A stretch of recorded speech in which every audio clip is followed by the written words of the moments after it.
Share বাজারে সরাসরি টাকা খাটানোটা বেশ জটিল মনে হতে পারে, তাই না? কিন্তু ভাবুন তো, যদি এমন কোনো উপায় থাকতো যেখানে বিশেষজ্ঞরা আপনার হয়ে সমস্ত কঠিন সিদ্ধান্তগুলো নিতেন।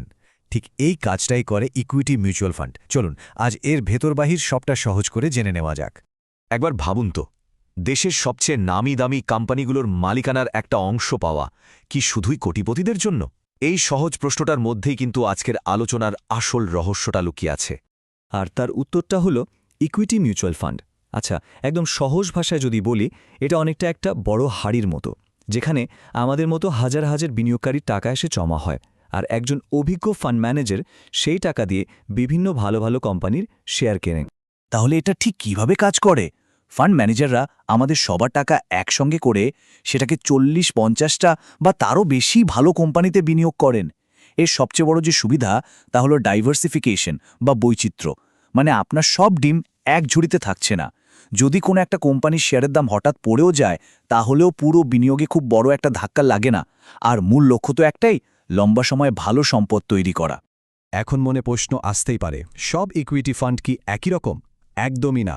এদেরকে অনেকগুলো ভাগে ভাগ করা হয়, আর তার মধ্যে সবচেয়ে জনপ্রিয় উপায়টা হল কোম্পানির আকারের উপর ভিত্তি করে, যাকে আমরা বলি মার্কেট ক্যাপিটালাইজেশন।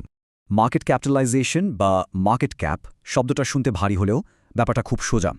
এটা হলো একটা কোম্পানির মোট বাজার দর। মানে একটা শেয়ারের দামকে কোম্পানির মোট শেয়ার সংখ্যা দিয়ে গুণ করলেই মার্কেট ক্যাপ বেরিয়ে আসে। সহজ কথায় এটা দিয়ে বোঝা যায় একটা কোম্পানি ঠিক কতটা বড়, ছোট, মাঝারি নাকি বিশাল।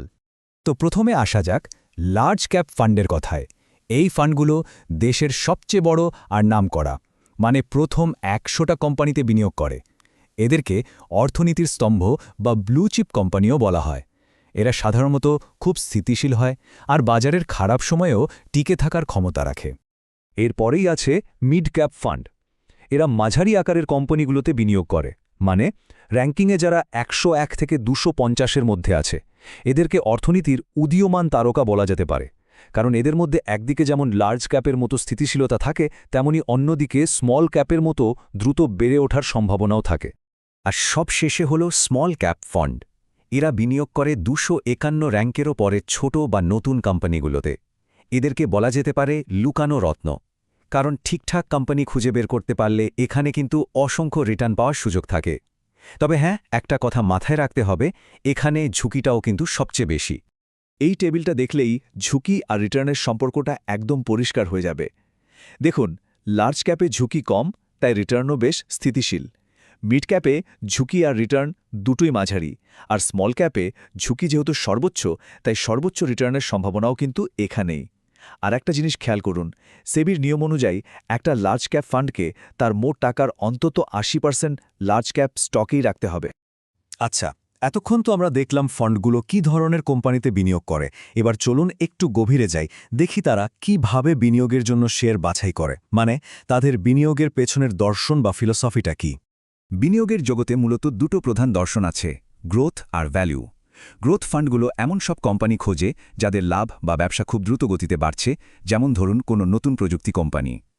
আর অন্যদিকে ভ্যালু ফান্ডগুলো এমন ভালো কোম্পানি খুঁজে বের করে যারা কোনো কারণে এখন অবহেলিত, আর তাদের শেয়ারের দাম তাদের আসল মূল্যের চেয়ে কমে পাওয়া যাচ্ছে, অনেকটা ডিসকাউন্টে ভালো জিনিস কেনার মতো আর কি। এরা সাধারণত কম পিই রেশিওর শেয়ার খোঁজে, যার মানে হলো শেয়ারটা তার আয়ের তুলনায় সস্তা। এই বিখ্যাত উক্তিটা কিন্তু আরও একটা সাহসী বিনিয়োগ পদ্ধতির কথা বলে, যখন অন্যরা বিক্রি করছে তখন কিনুন, আর যখন অন্যরা কিনছে তখন বিক্রি করুন। এর মানে হল বাজারের সাধারণ স্রোতের ঠিক উল্টো দিকে হাঁটা। আর এই দর্শনটাকেই বলা হয় কন্ট্রা ফান্ড। এরা ভ্যালু ইনভেস্টিংয়ের থেকেও এক পা এগিয়ে ভাবে। ধরুন, কোনো একটা সেক্টর বা শিল্প সাময়িকভাবে খারাপ সময়ের মধ্যে দিয়ে যাচ্ছে, আর সবাই সেখান থেকে শেয়ার বিক্রি করে বেরিয়ে আসছে। ঠিক তখনই একজন কন্ট্রা ফান্ড ম্যানেজার সেখানে বিনিয়োগ করার সুযোগ খোঁজেন, কারণ তিনি বিশ্বাস করেন যে ভবিষ্যতে পরিস্থিতি অবশ্যই ভালো হবে। এবার এমন দুটো ফান্ড নিয়ে কথা বলা যাক, যা নিয়ে বিনিয়োগকারীদের মধ্যে প্রায়ই একটা বিভ্রান্তি তৈরি হয়। ফান্ড দুটো হলো মাল্টি ক্যাপ আর ফ্লেক্সি ক্যাপ। চলুন দেখে নিই এদের মধ্যে আসল পার্থক্যটা ঠিক কোথায়। এই চার্টটা ভালো করে দেখুন। সেবির একটা বাধা নিয়ম আছে যে একটা মাল্টিক্যাপ ফান্ডকে তার মোট টাকার কমপক্ষে 25% লার্জ ক্যাপে, 25% মিড ক্যাপে এবং 25% স্মল ক্যাপ কোম্পানিতে বিনিয়োগ করতেই হবে। এখানে ম্যানেজারের হাত পা বাঁধা, কারণ নিয়মটা বেশ কড়া। এর সুবিধা হল বিনিয়োগটা সব আকারের কোম্পানিতে ছড়িয়ে ছিটিয়ে থাকে। কিন্তু অন্যদিকে ফ্লেক্সি ক্যাপ ফান্ডের ক্ষেত্রে এমন কোনো ধরাবাঁধা নিয়ম নেই। যেমনটা এই উদাহরণে দেখা যাচ্ছে, ফান্ড ম্যানেজার যদি মনে করেন এখন লার্জ ক্যাপ ভালো করবে, তিনি হয়তো 70% টাকাই সেখানে রেখে দিলেন। আবার যদি মনে হয় স্মল ক্যাপের সময় আসছে, তিনি পুরো অনুপাতটাই বদলে ফেলতে পারেন। এখানে সম্পূর্ণ স্বাধীনতা ম্যানেজারের হাতে। তাহলে মূল বিষয়টা কি দাঁড়ালো? মাল্টিক্যাপ একটা নিয়ম মেনে বৈচিত্র্য এনে দেয়, আর ফ্লেক্সিক্যাপ ফান্ড ম্যানেজারকে বাজারের পরিস্থিতি অনুযায়ী সিদ্ধান্ত নেওয়ার পূর্ণ স্বাধীনতা দেয়। যারা ফান্ড ম্যানেজারের অভিজ্ঞতা আর বিচার বুদ্ধির ওপর সম্পূর্ণ ভরসা রাখতে চান, তাদের জন্য ফ্লেক্সিক্যাপ একটা দারুণ বিকল্প হতে পারে। এতক্ষণ তো আমরা অনেক কিছু জানলাম, large cap, mid cap, growth, value, অনেক কিছু। কিন্তু এসব তথ্য কাজে লাগিয়ে নিজের জন্য সঠিক ফান্ডটা বেছে নেওয়া যাবে কিভাবে? চলুন এবার সেই দিকেই নজর দেওয়া যাক।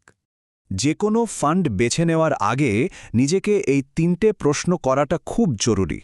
প্রথমত, বিনিয়োগের লক্ষ্যটা কি? অবসর জীবনের জন্য টাকা জমানো নাকি বাড়ি কেনার জন্য? দ্বিতীয়ত, ঝুঁকি নেওয়ার ক্ষমতা কতটা? বাজারের ওঠানামায় রাতের ঘুম উড়ে যায় নাকি এটাকে খেলারই একটা অংশ বলে মনে হয়? আর তৃতীয়ত, কতদিনের জন্য বিনিয়োগ করা হচ্ছে? মনে রাখতে হবে, ইকুইটি ফান্ডে ভালো রিটার্ন পেতে হলে অন্তত 5 বছর বা তার বেশি সময় দেওয়াটা বুদ্ধিমানের কাজ। তাহলে আজকের আলোচনা থেকে আমরা কি শিখলাম? 1. ইকুইটি ফান্ড সাধারণ মানুষের জন্য শেয়ার বাজারে বিনিয়োগের একটা খুব ভালো এবং সহজ উপায়। 2. কোম্পানির আকার, বিনিয়োগের দর্শন আর ম্যানেজারের স্বাধীনতার উপর ভিত্তি করে বিভিন্ন ধরনের ফান্ড হয়। আর 3, এবং সবচেয়ে জরুরি বিষয় হল, কোনো একটা ফান্ড সবার জন্য সেরা হতে পারে না। সেরা ফান্ড সেটাই যা আপনার নিজের লক্ষ্য, ঝুঁকি নেওয়ার ক্ষমতা আর সময়ের সাথে একদম খাপে খাপ মিলে যায়। বিভিন্ন ফান্ডের একটা পরিষ্কার মানচিত্র এখন আমাদের সামনে। এখন শুধু সিদ্ধান্ত নেবার পালা। এই তথ্যগুলো কাজে লাগিয়ে নিজের বিনিয়োগের সফরটা কোথা থেকে শুরু করা যায় তা ভেবে দেখার জন্য এটাই কিন্তু সেরা সময়।